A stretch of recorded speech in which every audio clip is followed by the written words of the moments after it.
어, 우리 올 해를 시작하면서 우리에게 주신 말씀이 있습니다. 올해 초에 이제 신년 예배를 드리면서 말씀 뽑기를 하지 않으셨나요? 하셨죠? 네. 혹시 뽑은 말씀 가지고 계십니까? 네. 네, 한번 손에 들어보시죠. 네, 또는 집에 계셔도 괜찮고요. 성경책 기록해 놓으셨으면 몇 장 몇 절인지는 아시죠? 네, 읽으라고 할 건 아니고요. 항상 체크하고 마음에 두셨으면 좋겠습니다. 말씀을 늘 가까이 했으면 좋겠습니다. 읽는 것도 중요하지만 더 가능하시다면 암송도 했으면 좋겠고, 진정한 의미가 무엇인지 시시때때로 우리에게 말씀하신 줄로 믿습니다. 이 말씀이 딱 하나의 기준이 아니라 우리 삶에서 이렇게 능력으로, 저 상황에서 저렇게 능력으로 말씀해 주시니 우리 아들 청종하고 따라갔으면 좋겠습니다. 우리 그런 사람 있다고 얘기를 하셨죠. 목사님도 얘기하셨고, 다른 사람들이 볼 때에도 이거 미신적인 것이 아니냐 그럴 수 있는데요. 겉모습은 같지만 결과가 다릅니다. 그죠? 이게 부적이란 부적이죠. 그러나 나타나는 결과가 다릅니다.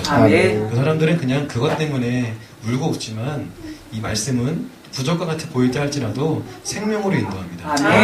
구원으로 인도합니다. 아침에 물 떠놓고 기도하는 거랑 새벽 기도랑 뭐가 달라요? 똑같죠. 그러나 능력은 다릅니다. 똑같을 수 있어요. 사람이 보기에 똑같기 때문에 종교의 행위는 다를 수 있으나 그 끝은, 결과는, 과정은 완전히 생명으로, 구원으로 확연한 차이가 나기 때문에 너무 그런 것에 매이지 마시고 말씀 끝까지 묵상하고 읽는 우리 젊은이들이요, 우리 성도들이 되셨으면 좋겠습니다. 우리 시간에 로마서의 말씀을 함께 볼 텐데요. 우리 8장 1절부터 4절까지 우리 길지 않습니다. 우리 한 절씩 우리 함께 읽겠습니다. 그러므로 이제 그리스도 예수 안에 있는 자에게는 결코 정죄함이 없나니 이는 그리스도 예수 안에 있는 생명의 성령의 법이 죄와 사망의 법에서 너를 해방하였습니다. 율법이 육신으로 말미암아 연약하여 할 수 없는 그것을 하나님은 하시나니 곧 죄로 말미암아 자기의 아들을 죄 있는 육신의 모양으로 보내고 육신의 죄를 정하사 육신을 따르지 않고 그 영을 따라 우리 율법의 의가 이루어지게 하십니다. 아멘. 네, 감사합니다. 로마서의 말씀 우리가 많이 듣고 아는 말씀이고 좀 어려운 부분이 많은 로마서 말씀인데요. 오늘 이 시간에는 우리 8장 1절부터 4절까지 말씀을 가지고 우리 자유라는 제목으로 함께 은혜 나누고자 합니다. 루터교의 그 경건주의자였던 우리 필립 스페노라고 하는 분인 목사님이고 즉 성경학자인데요. 이런 말 남겼습니다. 성경을 한 개의 반지로 본다면 로마서는 보석이요, 그 다이아몬드의 초점과 같다라고 말을 했습니다. 그러니까 성경을 전체를 함축적으로 얘기해 본다면 아마 로마서 8장, 또 로마서에서 8장을 얘기할 수 있으리라 생각이 듭니다. 또 어떤 사람은 성경이 다 불타 없어진다 할지라도 로마서 8장만 있다면 우리에게 구원으로 안내할 수 있고 또 구원의 감격의 삶을 살 수 있도록 안내해 줄 수 있을 것이다 라고 로마서 8장을 이렇게 평찬하기도 했습니다. 자, 그 로마서 8장을 전체를 읽어보면 예수님의 탄생과 죽음 그리고 부활과 또 이후에 우리 믿는 성도들의 삶이 어떤 것인지 비록 짧은 장이지만 함축적으로 의미가 다 담겨져 있습니다. 우리 가능하면 로마서도 읽어보시고 또 8장도 다시 한번 되새겨보셨으면 좋겠습니다. 로마서는 총 16장으로 되어 있죠. 그래서 먼저 1장부터 10장까지 내용을 잠깐 보면 이 앞쪽 부분은 교리에 대한 부분입니다. 사실 좀 교리 부분이 좀 어렵긴 해요. 또 난해한 부분이 있습니다. 그러나 로마서 8장을 전체를 핵심장을 이해하기 위해서는 또 1장과 10장 우리 교리적인 부분도 이해할 필요가 있습니다. 자, 그럼 오늘 8장부터 8장 1절과 4절을 이해하기 전에 그 앞장인 우리 5, 6, 7장을 먼저 좀 살펴보기를 원하는데요. 간략한 내용이 다음과 같습니다. 우리 5장은 우리 다음 보여주시죠. 우리 5장은 신앙의 기초를 말하고 있습니다. 그래서 신앙이 어떤 것인지, 하나님이 누구신지 개략적으로 설명해 놓고 있습니다. 자, 그리고 6장은 그리스도와 함께 우리가 죽었으니 다시 우리가 그리스도와 함께 사는데 어떻게 살아가는 것이 바른 생활이냐에 대해서 말씀해 주시고 있고, 또 7장은 율법의 실체와 또한 그 한계에 대해서 언급하고 있습니다. 그리고 마지막 8장은 의롭다함을 받은 우리 그리스도의 우리 사람들이 어떤 영광 누리며 살 수 있느냐라고 하는 장을 정리하고 있습니다. 자, 그래서 오늘 이 본문을 말씀을 가지고 자유함이라는 제목으로 오늘 나누기 원하는데요. 우리 말씀을 시작하기 전에 좀 우리가 살펴볼 것이 바로 7장인데요. 5, 6, 7, 8장까지 이르면서 많이 등장하는 단어가 있습니다. 무엇이냐면 바로 나라는 단어가 참 많이 등장하고 있습니다. 그래서 바울은 율법 안에 있는 자신과 비교하면서 하나님의 성령의 법이 이러한데 나의 삶은 이렇구나, 참 연약한 존재구나라고 하는 것을 계속 비교하면서 또 연약함을 지적하면서 하나님의 은혜를 발견해내고 있습니다. 나는 죄와 싸워서 이길 수도 없고 또 율법의 요구를 다 완벽하게 다 채워줄 수도 없고 또 사망의 죄 율법에 매여서 매일 종노릇해서 맨날 주님 울고 있는 존재다. 또 선과 악이 내 안에 존재하고 있어서 나라고 하는 인간적인 존재는 참 연약한 존재구나 라고 고백하는 모습을 보고 있습니다. 그래서 7장 24절에 뭐라고 고백하냐면 오호라 나는 곤고한 사람이로다 라고 고백을 하고 있습니다. 그러니까 사실 이것은 우리가 그냥 나는 공고한 사람이로다 라고 고백하는 것이지만 조금 더 감정을 이입해서 본다면 난 절규입니다. 자포자기하는 거예요. 나는 정말 선한 것이 아무것도 없구나, 나는 구원받을 가치가 없구나 라고 이렇게 자신 스스로 결론을 내립니다. 이렇게 한탄스럽게 7장의 말씀을 가지고 7장을 통해서 자신 한탄을 하는데 우리가 읽은 8장 1절을 보니까 갑자기 대반전이 일어나죠. 우리 8장 1절 다시 한번 보겠습니다. 8장 1절 올려주시죠. 네, 다시 한번 읽겠습니다. 시작. 그러므로 이제 그리스도 예수 안에 있는 자에게는 결코 정죄함이 없나니. 아멘. 그 7장 후반절까지 나는 곤고한 사람이다 라고 자포자기했던 이 사도 바울이 8장 불과 몇 줄 사이에 와서는 그리스도 안에 있는 자에게는 결코 정죄함이 없다라고 확연하게 고백을 하고 있습니다.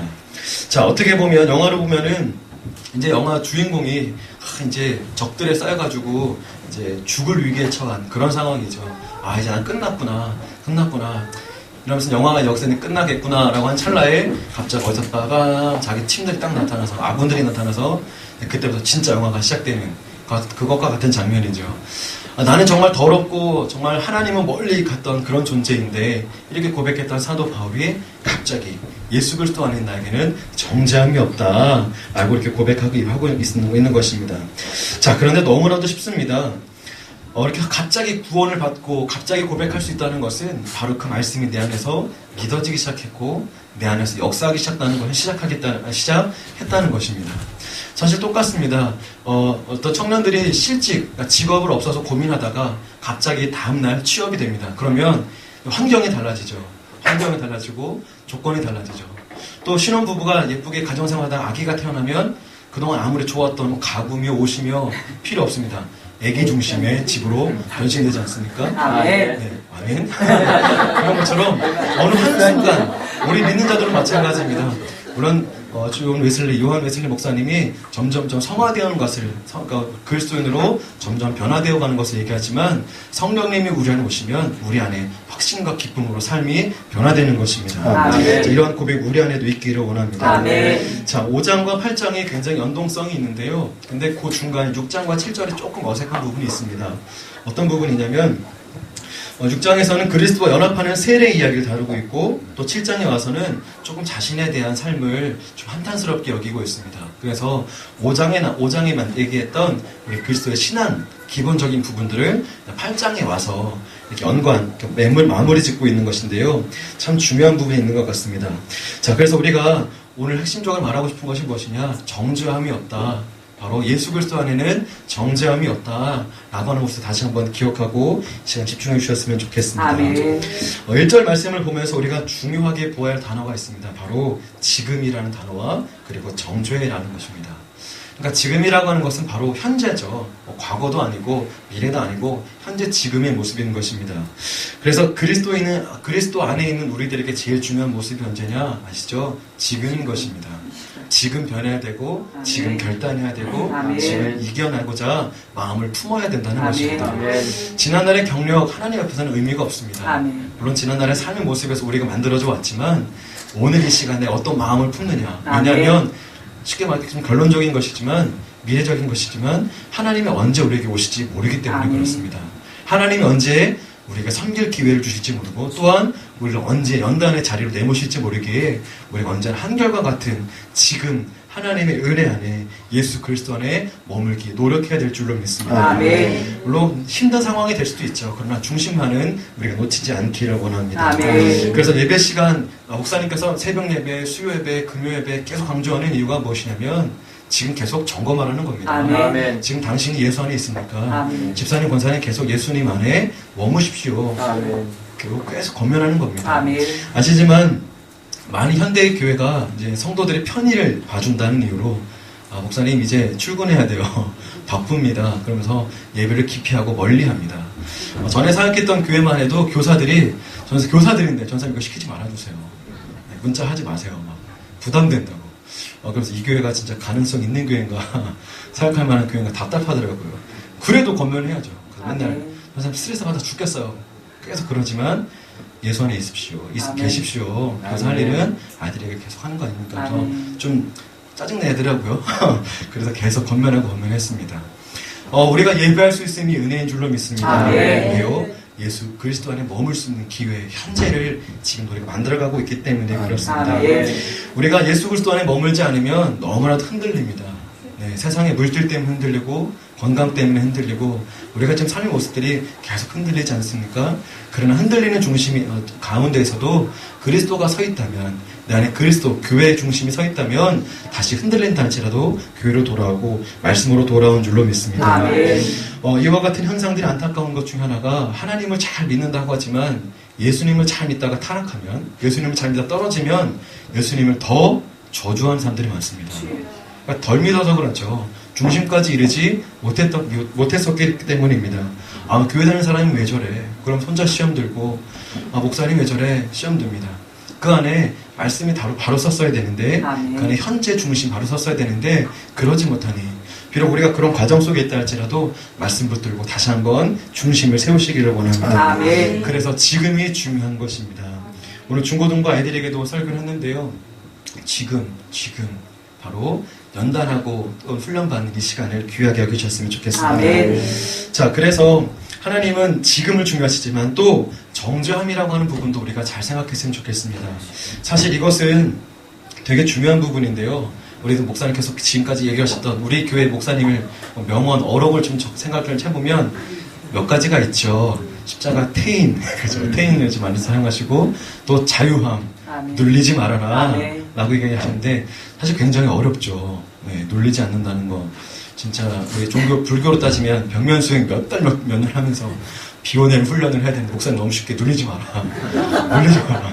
물론 목사님들께서 연단하시고 훈련하시면서 하시기에 삶으로 체험하고 계시기에 우리에게 말씀하고 계시는데요. 먼저는 우리 예수 그리스도가 모든 죄를 이기신 분이시기에 우리에게 가르쳐 주셨고 또 우리에게 말씀하시는 줄로 믿습니다. 우리 안에 정죄함이 없다라는 것이 무엇이냐? 우리가 죄를 지었지만 더 이상 그 죄에 끌려다니는 것이 아니라 그 죄의 삭슬임이 예수 그리스도가 대신 지셨으니 우리는 회개할 수 있는 힘을 얻었고 회개할 수 있는 자유함과 회개할 수 있는 권능을 얻었다는 것입니다. 그러니까 세상 사람들과 우리가 무슨 차이가 있느냐? 물론 죄를 지을 수 있습니다. 그리스도인도 죄를 짓죠. 넘어질 때가 있습니다. 그러나 죄를 지은 사람들은 하나님 없는 사람들은 그것 때문에 평생 고민을 하죠. 맨날 부끄러워하고 쑥스러워하고. 그러나 우리 다시금 용서함 받은 자들은 당당하게 살아가는 것이 아니라 그것으로 인하 예수 그리스도의 보혈의 은혜로 인하여서 비록 죄된 마음은 있지만 그것을 또 하나님의 영광을 위해서 더 섬기고 용서를 구하며 당당하게 살아갈 수 있다는 것입니다. 자, 우리 안에 정죄함 다시 한번 생각해 보기 원합니다. 자, 죄의 구속에서부터 오는 눌림과 억울함 이것을 모두 풀어주셨다. 사실 이것을 생각해 보면 인천공항 입국장에서 우리 한국 사람들과 외국 사람이 확 들어오지 않습니까? 한국 사람은 너무나도 간단해요. 여권을 통해서 이 사람이 한국 사람인지만 확인만 되면 그냥 통과, 패스되지 않습니까? 근데 외국 사람들은 거기서 이제 물건에 뭐가 들었는지, 입국의 목적이 무엇인지, 또 소지품 검사도 다 하며 다 이제 확인하는 것처럼 우리 안에 정죄함이 없다라고 하는 것은 예수 안에 자유함이 있다. 예수 안에서 모든 것을 누릴 수 있다라고 말씀하시는 것입니다. 또 하나님은 마지막 날 우리를 심판하실 때에 단 하나의 기준법을 보시는 것 같습니다. 우리가 알고 있는 것처럼 생명의 성령의 법으로 우리를 바라보신다 생각이 듭니다. 우리를 심판하실 때 내 아들아 내 딸아 내가 보내준 성령에 따라 너희가 인도함을 잘 받았구나. 그 뜻대로 잘 살았구나. 우리를 천국으로 들으실 텐데 그렇지 못한 자들에게는 아무리 선함과 의로 자신을 포장한다 할지라도 그는 성령의 법대로 살지 않았으니 생명의 법대로 살지 않았으니 미안하지만 너는 쳐버리는 안타까운 일이 벌어지고 있습니다. 자, 우리가 이런 하나님의 마음과 생각을 다시 한번 점검하고 다시 한번 배워가는 시간이 될 수 있었으면 좋겠습니다. 그 다음에 3절과 4절 보면 놀라운 말씀이 있는데요. 율법이 육신으로 말미암아 연약하여 할 수 없는 것이라는 표현이 있습니다. 이 부분이 조금 어려운 난해한 부분이 있을 수 있는데요. 그런 중요한 부분이 있습니다. 또 4절 말씀을 보면 육신을 따르지 않고 그 영을 따라 행하는 우리에게 율법의 요구가 이루어지게 하심이라 라고 있습니다. 그러니까 대통령의 자식이라고 해서 감옥에 들어갑니다. 들어갈 수 있죠. 근데 막 나왔다 들어갔다 그 안에서 뭐 자유롭게 생활할 수 없습니다. 뭐 보석금을 주고 풀려날 수는 있고 또 어떤 특사로 인해서 빨리 나올 수는 있지만 일정한 어떤 대가를 치러야 되죠. 그건 누구나 정해지는 일입니다.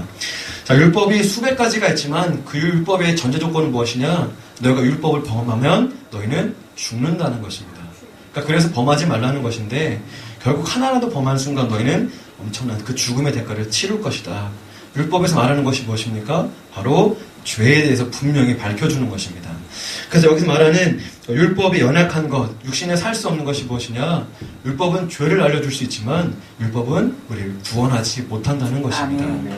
그래서 예수 그리스도가 오심으로 말미암아 그 희생의 제물, 우리가 율법을 범할 수밖에 없는 연약함이지만 그 모든 것을 예수 그리스도의 대신 지심으로 율법을 우리가 범할 수는 있지만 그것에서의 정죄함, 그것으로 인생이 끝나버리고 하나님부터 멀어져 버리는 안타까운 상황을 우리 예수 그리스도가 대신 지어주셨다는 것입니다. 그래서 우리가 예수의 이름으로 감사하며 기쁨과 은혜를 누릴 수 있어야 될 줄로 믿습니다. 얼마 전에 잠시 나갔다가 저녁에 나갔다가 들어오는데 집 앞에서 이제 우리 집 밑에 사는 분인데요.